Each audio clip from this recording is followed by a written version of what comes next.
Howdy, everybody. Thanks, Jen. Hey, so this is the, what I'm going to do is we're going to keep this conversational to some extent with our panel. Panel, come on out. I'll introduce them. And I think this is going to be a fun one, right? I mean, this is about the thing that you all just heard about, the announcement of a bunch of companies that made it to that STRATFI. We're going to deconstruct it a little bit. We're going to talk about a little bit about the history of how we got here.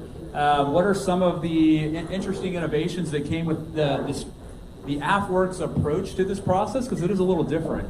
And you'll get to hear from some perspectives across this room. So to my left, I'll just go in order of who's here. So we've got Chase Eiserman, Lieutenant Colonel Eiserman, as introduced. He is our Chief of Industry Development at our AFVenturesDivision. We also have Mr. Daniel Carroll, who's our Chief of AFVentures for our division. So he's running the whole show on the Air Force side. And then we have Melissa Garmoe, who's our Chief of our Growth Stage Lead on the SpaceWERX side of the house. So we've got a pretty good, interesting panel here of folks who covered the entire gamut. So with that, I'll just have them give me if you could, we'll start with Chase, just give me a quick, just let the folks know who you are, what your background is, and we'll go from there. Thanks, sir.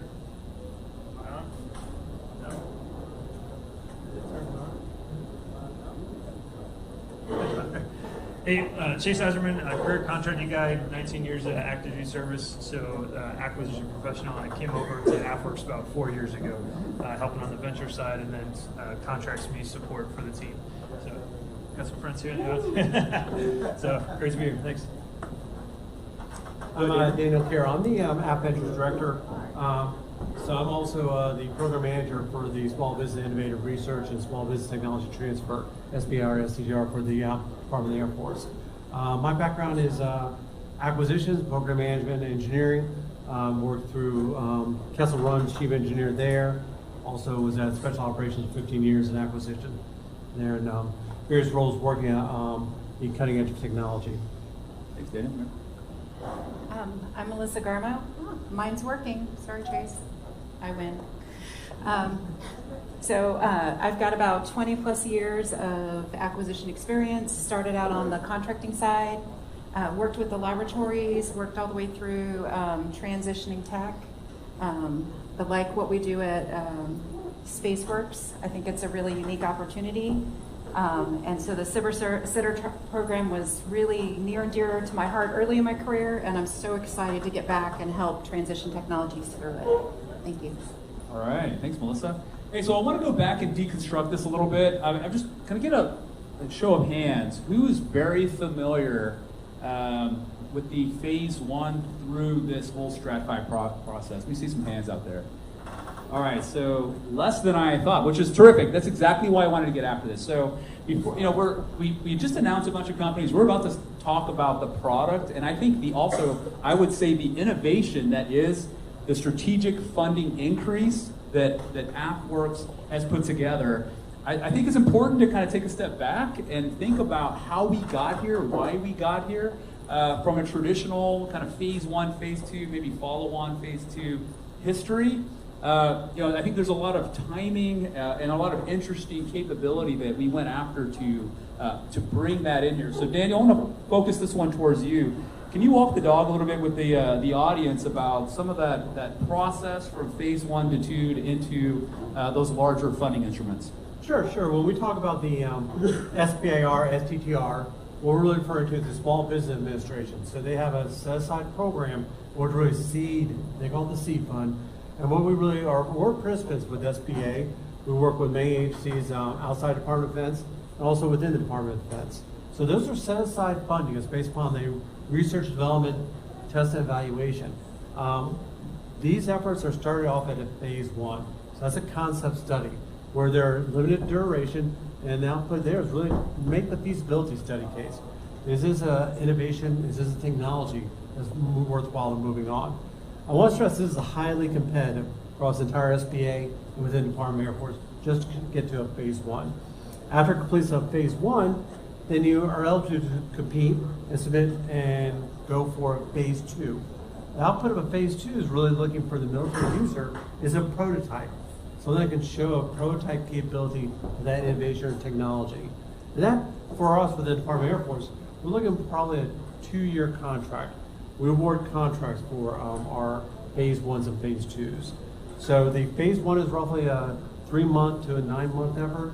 Phase 2 is roughly a 2-year effort. We have an opportunity with the Department of Defense to go direct to phase 2. So direct to phase 2 means you've already completed your analysis. You can demonstrate that. I think one of the reasons I want to bring that up is both having either phase 2 or direct to phase 2 is a requirement to go into a TACFI or STRATFI.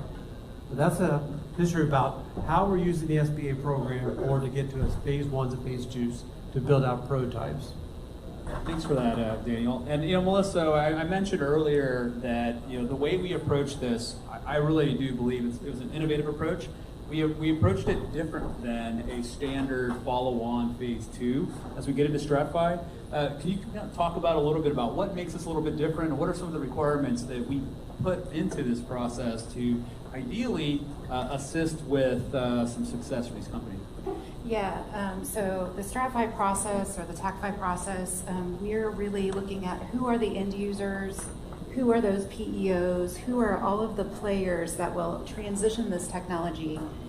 Getting those folks buying off on this technology early in the proposal phase allows us then to grow this technology to transition it. So it's a little bit different than the traditional, I go in and I compete for a contract. In this case, there's a government customer who's really submitting these proposals on companies' behalf. So there's those partnerships, growing the relationship. It's a big acceleration type environment. Yeah, thank you. So one of the things I thought interesting earlier this morning, hopefully most of us got to hear Dr. Grayson, which is a great treat. I love listening to him speak. He mentioned the idea of we talked about the phase 1 to phase 2, then you started getting into maybe tactical funding increases to strategic.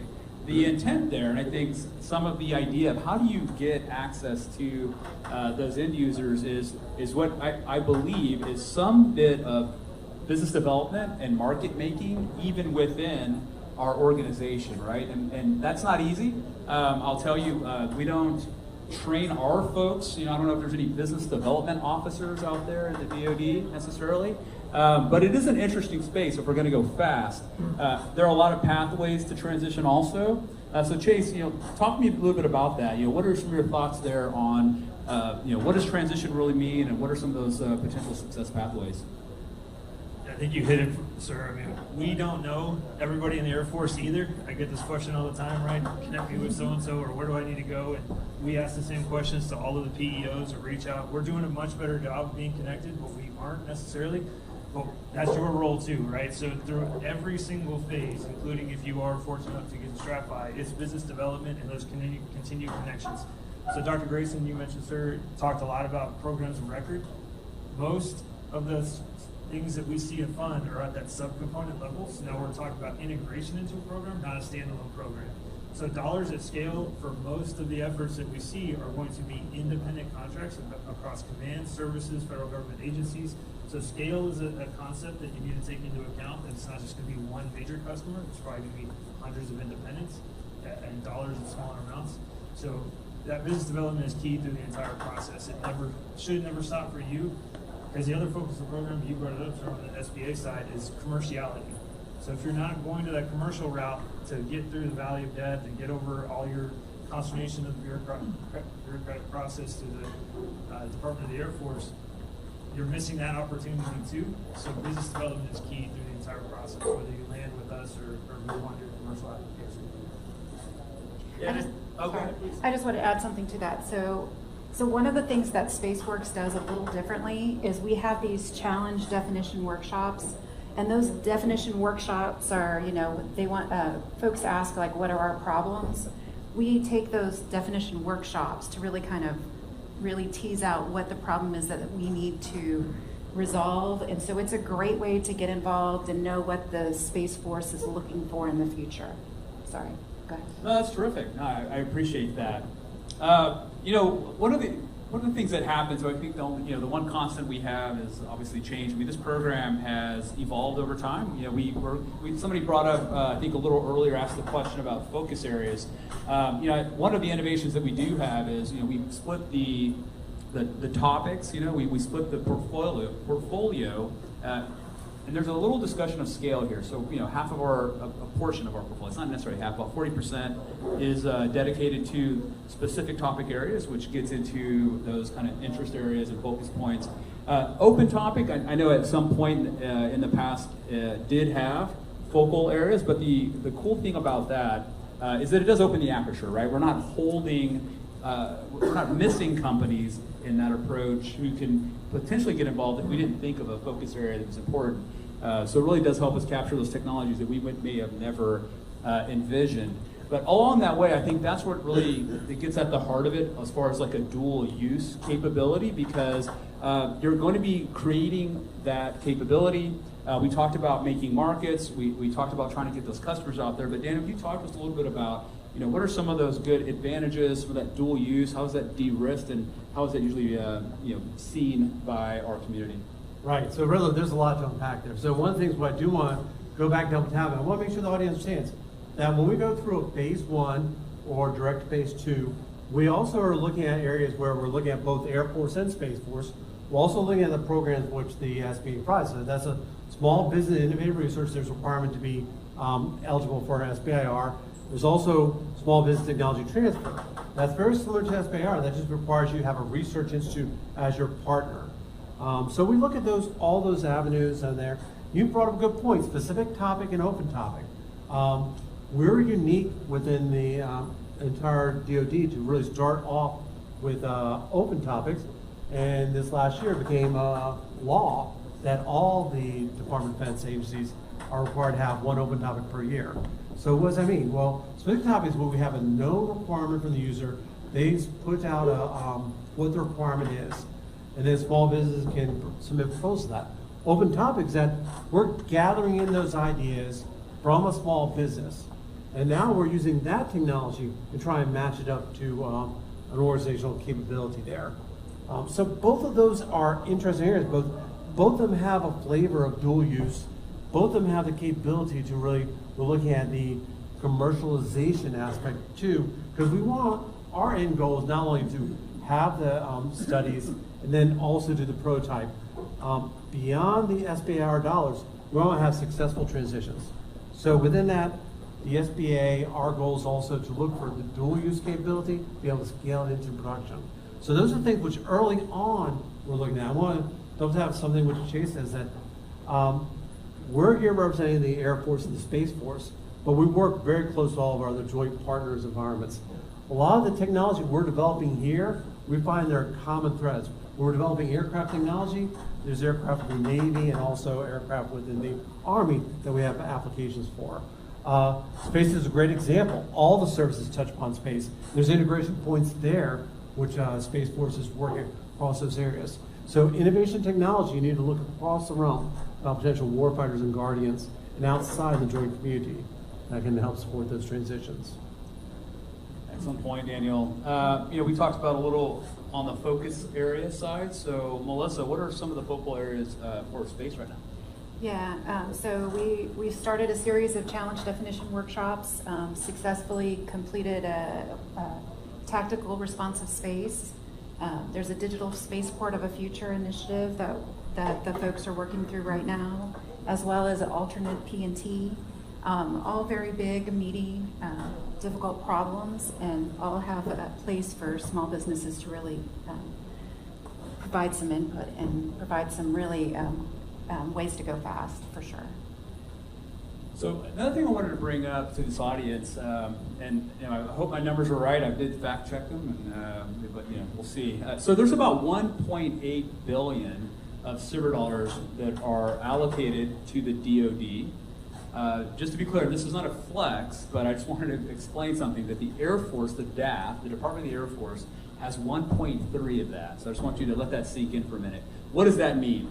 That is a question of scale, right? So whereas those other department organizations can perhaps have a more white glove service of hand walking companies and capabilities through end users. Obviously, at the scale we are, we're talking 1.3 billion execution every year. You're somewhere between 1,600 and greater contracts executed in a year on time, and I think our team has been really good about that. But it kind of drives this point of, how do you navigate that as a company? What is the expectation? Chase, I'll turn it over to you. Like, what are some of your thoughts there from this approach to scale and some of the actual advantages? I know for some of those folks in here, they feel lost in that, in that ocean of other companies and contracts. There is an intent. I think even for the United States, it's pretty valuable that you and I have talked about a lot. Who's your thoughts there? Oh boy. Okay, so These are easy questions. again, going back to the foundational point of the SBA program is commercial development of the industrial base of the United States, not military industrial base, the industrial base. So commerciality is first and foremost. So we want to seek and find, to Colonel Salinas' point, all the potential solutions that are out there that we're just not aware of. So Dr. Grayson mentioned the new. There is no other opportunity for us to source new than our program, period. And maybe you have a different opinion. I hope you don't, but that's the reality. So the open topic specifically, what we don't know is out there. How do we find it? It's that. Because as a career contracting guy, and Melissa can say the same thing, I can only request you to deliver me what I'm told to go purchase. And we only know as acquirers what we know is a requirement. And if we're not searching on Google effectively, we cannot find you. So that is the point of the program. I wanted to switch topics just real quick, not to go off your question, but to answer the question that's on the topic for the day. How do you win? So first of all, that's a misnomer. It's not a win. So these are selections and notifications for funding. After that, the process continues to contract award. But I'll tell you fundamentally, and this is across all the platforms, phase 1, 2, STRATFI, it's about your tech, period. The military utility and viability of your tech to solve a strategic need for the United States Air Force, period, full stop. There's other evaluation criteria, but they're not as important or more important than that, period. So that's first and foremost. Secondly, we have a portfolio of SMEs within the Department of the Air Force that we lean on, and outside of the Air Force, frankly, especially for this last cohort, that do their absolute best to understand what you're trying to deliver. Communicating that to, let's say, me, Chase Eiserman, who is not a technologist, is also an advantage in this process. So it's first and foremost, period, about your technology and the military need it solves. And then getting back exactly to Dr. Grayson's point earlier on the OIs. So the winning process, there's not a lot of secret sauce to it. We can have a broader discussion about that if there's questions in the audience on it, but it really boils down to that. Is there a strategic need? Is there someone that is going to transition that technology beyond the STRATFI into an operational use case? I can't make it more clear than that. I think to add on to that is one of the things that when you're thinking about it is how far are you moving that needle on one of those OIs? Because that's really the focus. We've been, it's a great program, small business innovative research, right? It's a great program. But really these small businesses, as you're kind of thinking about that and you're selling yourself into business development, you really need to focus on how that's going to move the needle for the Air Force, for the Space Force. And if you can drive that narrative or that dialogue, that makes you more a dynamic proposal to look at. Yeah, I think the other thing to think about, so I have the privilege of, I work out of this building, so I end up getting intersections with a lot of companies, and I wanted to kind of hit on this one thing. And this is an old adage, if you haven't heard this before, I'll throw it at you, it's maybe slightly trite, but the government, the military, the DoD, does not necessarily buy technology, right? We buy capability. So I just wanted to plant that seed that as you think about, how do you move that needle, it's how do you move that needle of capability? So cool, you got this technology and it's probably awesome, but then how does that transition into a capability matching up with some of those needs? And your ability to express that well, even in your market for that technology that may be commercial and not defense, I think is something that's very valuable. So with that, Daniel, I was going to ask you, what are some of the characteristics and considerations that companies need to keep in mind to and you've touched on this a little bit, but to successfully navigate and, through this process and perhaps getting closer to selection. Yeah, I want to touch back on something what Melissa said earlier, is that when you think about a phase two is relatively short in the size, 2 years, less than a $2 million effort, and you're developing a prototype. You're working very closely with the government customer there. You're trying to develop that for the need in order to go to the next step. One of the key things we see is different is that now, once you go beyond that, now you're really working at organizational level. You're trying to think about how would this prototype turn into a product to affect an entire organization? Who's going to be working with you from acquisition side to help you acquire that? Who will be your end user that'll be taking that into a product and use that for the capability? So that's one of the things what you really need to think about. How do you get to that scale from going to a prototype, which is very important to get that first level on this. And then also one thing what you want to talk about is I think the team mentioned too, said now you have prototype, what is the end game? Where you want to show that your technology maturity? Where are the key capabilities you need to really advance that? Where are the enhancements you want to bring and to demonstrate that into the capability? So I think that's one thing when you're putting together your STRATFI, you really start thinking about who's the team, who's the military warfighter that I'm going to be impacting. What are the capabilities they really need that can demonstrate this through that STRATFI? STRATFI is a great opportunity because we're looking at up to a 4-year effort. So you have 4 years effort that you're bringing in multiple investors. You're bringing in both from the private equity side of the investors. You're potentially also bringing in the program offices or some of the users where they're bringing in program dollars and they're matching it with SBIR dollars. So there's a lot of building of the team to get there. But the end game is really that innovative technology that you're accelerating to beyond that. I can almost hear the thoughts in the room of going, cool, bro, how do I do that? Right? And there's some nodding heads. I'll tell you, you're not alone. Arthur did a good job this morning, the SpaceWERX lead this morning, talking about the different divisions we have. This is a little shameless plug for my division, the Spark division, and our job really is to try to connect everybody to our Airmen and Guardians, our operational end users. We have a lot of programs, they're not perfect. I just want to give a quick plug. There's a Collider event this morning up here on this floor that our great James Fouts ran from my division. And that is basically to reverse pitch, without a better term, our needs to companies and try to pair you together. We really are taking a dating app approach. We have a platform, it's called Ignite, that we launched, I think it's the last South by, or maybe it was Fed Supernova last year. And really, I'll tell you, all of our SIBR winners from phase 1 and on are automatically put in to that system, and that has a direct connection with a lot of our Airmen and Guardians to set up a marketplace for them to find you. You may not necessarily be able to find them 100%, but they can find you. So we're working on that. We're working really hard. We don't want to leave you hanging. We want to have people be able to find you based on their needs and your capability that you're developing. So great things there. You're not alone. We're working hard to help you with that.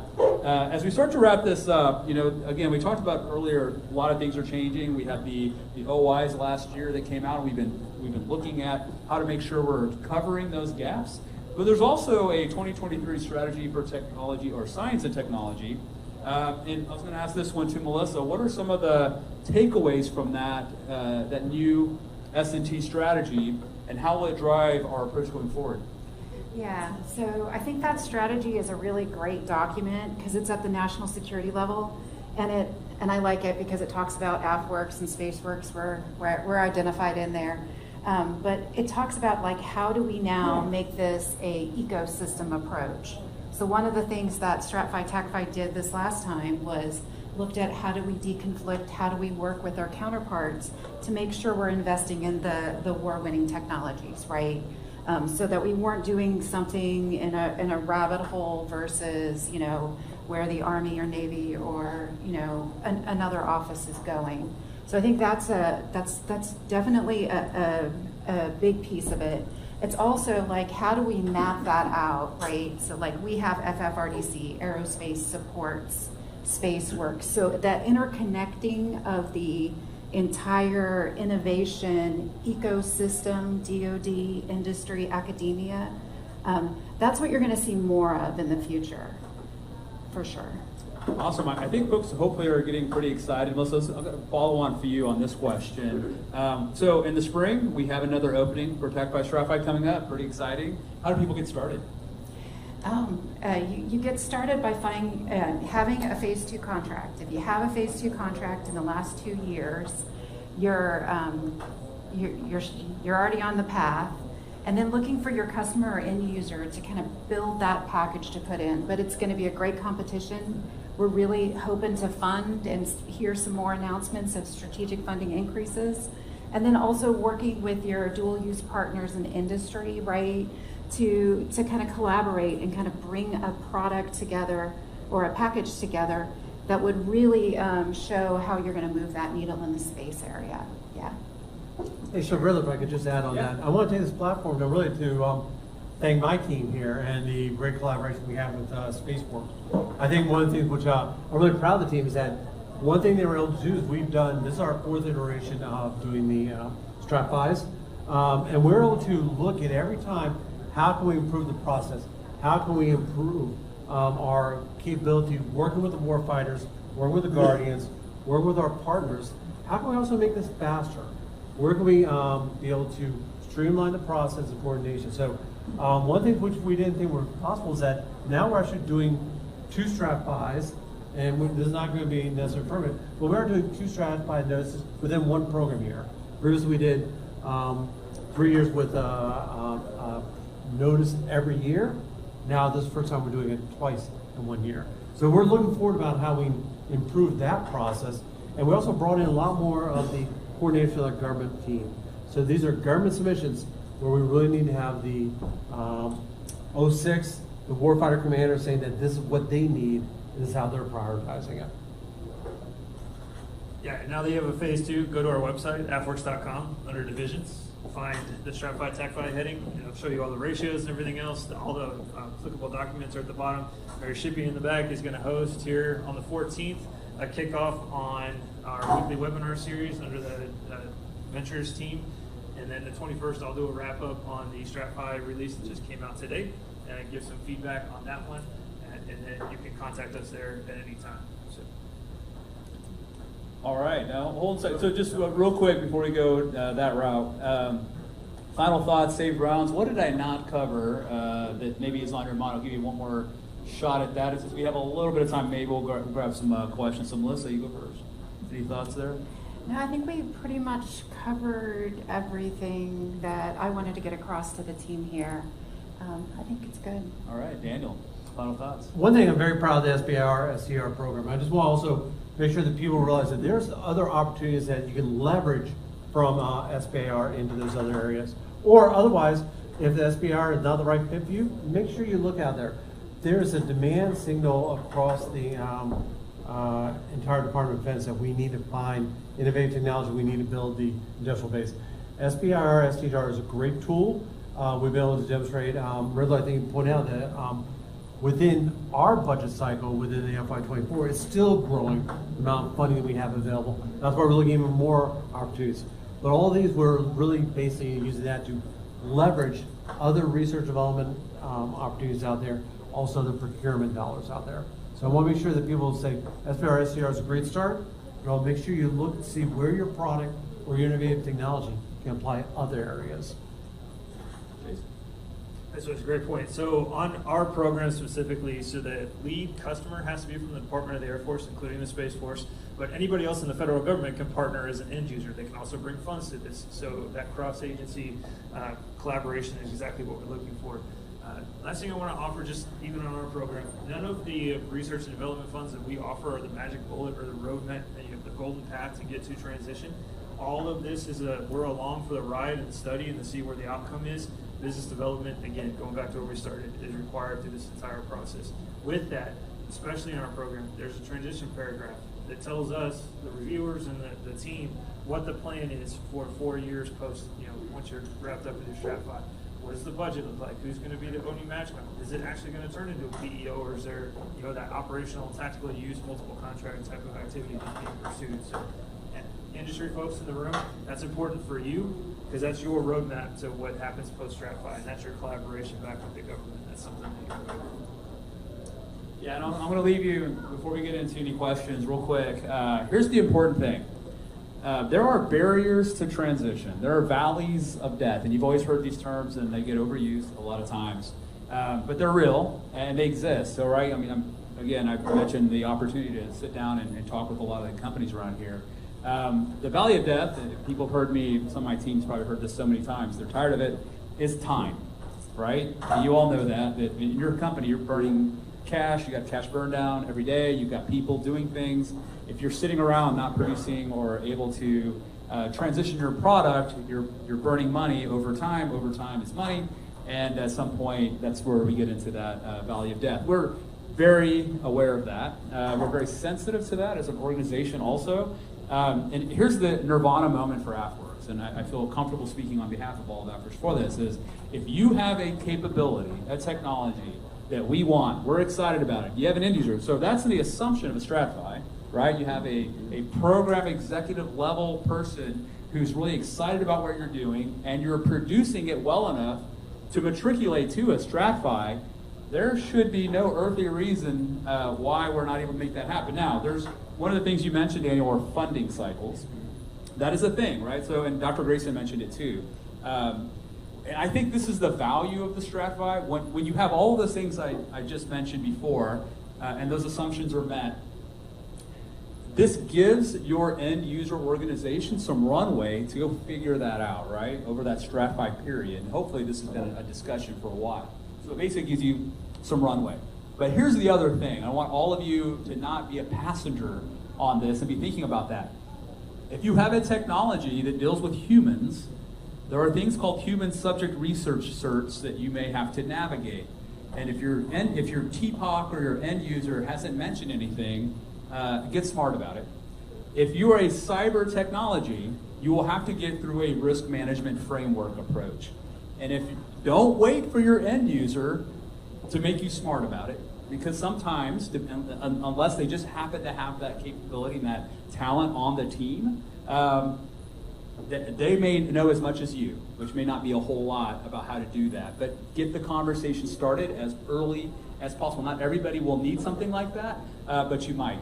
If it's going to be used on an aircraft, it may require an airworthiness certification, right? I mean, so if it transmits in the open air in our frequency spectrum, it may require a spectrum and frequency management certification. So just understand that, and please have those conversations with your end users. Be thinking about those things that exist out there, because I mean, look, we're the greatest department of the Air Force in the world, greatest Space Force and SpaceWERX, and our people are terrific, but they don't always have those specific skill sets and knowledge. So again, I just want to reemphasize, don't be a passenger. Go learn, go ask questions. I'm a call signs Riddler, I'm all about asking questions. So, with that, we'll take a couple minutes for some questions. We got 5 minutes. You have some mics out here?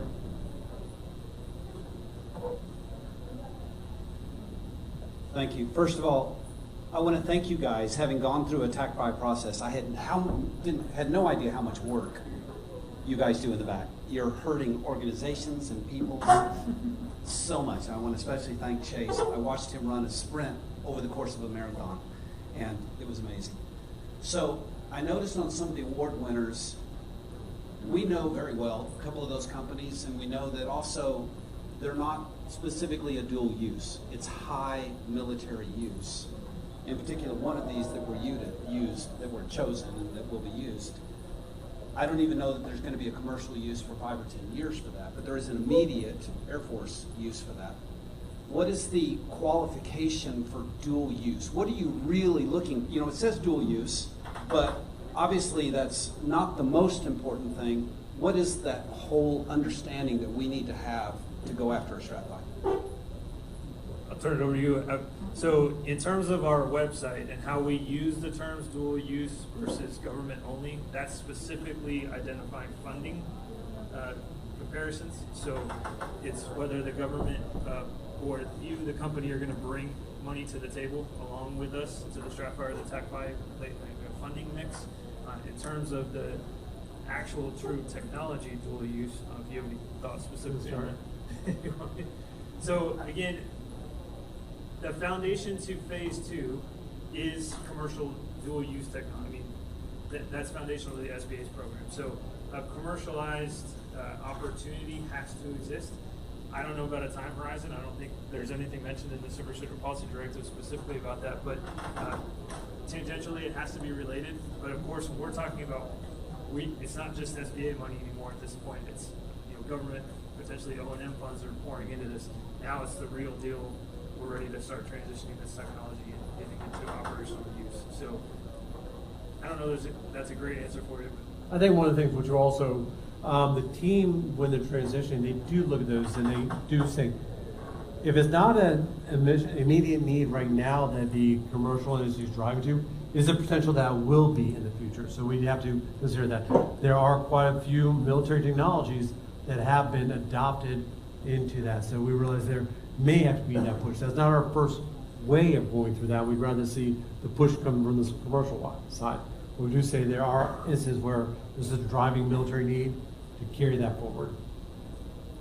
Does that make sense?